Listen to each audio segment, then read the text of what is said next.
আসসালামু আলাইকুম ভিউয়ার্স, কেমন আছেন সবাই? আশা করি অনেক ভালো আছেন এবং সুস্থ আছেন। আজকে চলে এলাম ব্রয়লার মুরগি স্বাস্থ্যসম্মতভাবে কিভাবে রান্না করবেন সেই রেসিপি নিয়ে। যারা ব্রয়লার মুরগি খেতে চান না তারা অবশ্যই এই প্রসেসে রান্না করলে খেতেও ভালো লাগবে, কোনো রোগ হবে না। চলুন দেখি কিভাবে রান্নাটা করেছি। এখানে আমি একটা 1.5 কেজি ওজনের ব্রয়লার মুরগি কেটে নিয়েছি মাঝারি সাইজ করে। এখন ব্রয়লার মুরগিটা খুব ভালোভাবে একটা একটা করে আমি ব্রয়লার মুরগিটা পরিষ্কারভাবে ধুয়ে নিব। ব্রয়লার মুরগি অবশ্যই এভাবে পরিষ্কার করে একটা একটা করে ধুয়ে নিতে হবে, যাতে লেটালো ভাবটা না থাকে।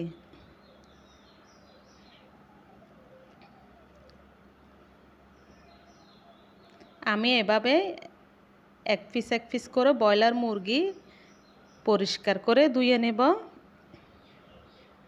সবগুলো ব্রয়লার মুরগি আমি পরিষ্কার করে ধুয়ে নিয়েছি। এখন একটি হাঁড়িতে অল্প করে পানি দিয়ে সে হাঁড়িতে আমি ব্রয়লার মুরগিগুলো দিয়ে দিলাম। একটু হলুদ হাত দিয়ে মাখিয়ে দিচ্ছি। এখন এই ব্রয়লার মুরগিটা সিদ্ধ করে নেব 5 মিনিট। বেশিক্ষণ সিদ্ধ করার দরকার নেই, বেশিক্ষণ সিদ্ধ হলে মাংসটা নরম হয়ে জ্বরে যাবে। এখন আমি চুলা থেকে নামিয়ে একটি জাকিতে নিয়ে নিচ্ছি। আবারও আমি পরিষ্কার করে মাংসগুলো ধুয়ে নিচ্ছি।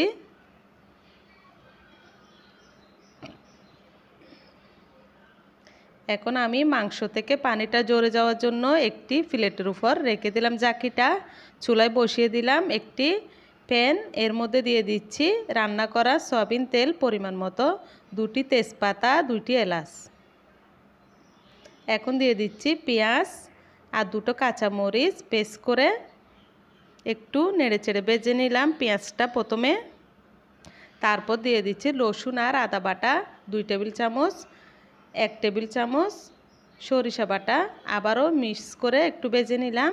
দিয়ে দিলাম 1 চামচ লাল মরিচের গুঁড়া, 1/2 চামচ হলুদ গুঁড়া, 1 চামচ গরম মশলা গুঁড়া, 1/2 চামচ জিরা গুঁড়া আর পরিমাণ মতো লবণ।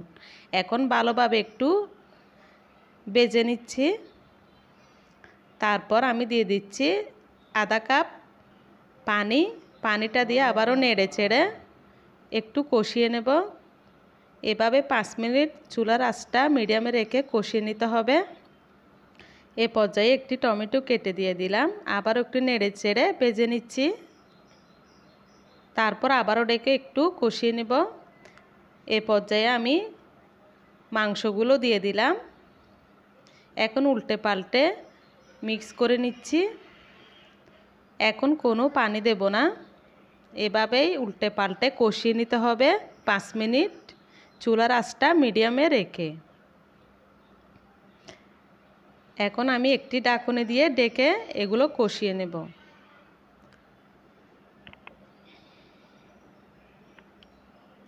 5 মিনিট পর ফিরে এলাম। এখন একটু উল্টে পাল্টে দিচ্ছি। কষানো প্রায় শেষ। এখন আমি পরিমাণ মতো পানি দিয়ে মাংসটা সিদ্ধ করে নেব। এ পর্যায়ে রান্নাটাও সম্পূর্ণ শেষ হয়ে যাবে। একটু জাকিয়ে দিলাম। এখন আবারও ডেকে নিচ্ছি। আবারও 5 মিনিট পর ফিরে এসে একটু কড়াইটা নাড়িয়ে দিচ্ছি। অবশ্যই কাঠি দিয়ে নাড়ানো যাবে না, তাতে মাংসটা মেগে যাবে। আবারও ডেকে দিলাম। এ পর্যায়ে মাংসটা রান্না করা প্রায় শেষ, তৈরি হয়ে গেল খুবই মজাদার স্বাস্থ্যসম্মত ব্রয়লার মুরগি রান্না করা। এখন একটি বাটিতে নিয়ে নিচ্ছি একটা একটা করে। একদম মাংসগুলো আস্তই আছে, ভেঙে যায়নি। এভাবে ব্রয়লার মুরগি রান্না করলে খেতে যেমন মজাদার স্বাস্থ্যসম্মত হবে। ভালো লাগলে অবশ্যই কমেন্ট করে জানিয়ে দেবেন। খোদা হাফেজ।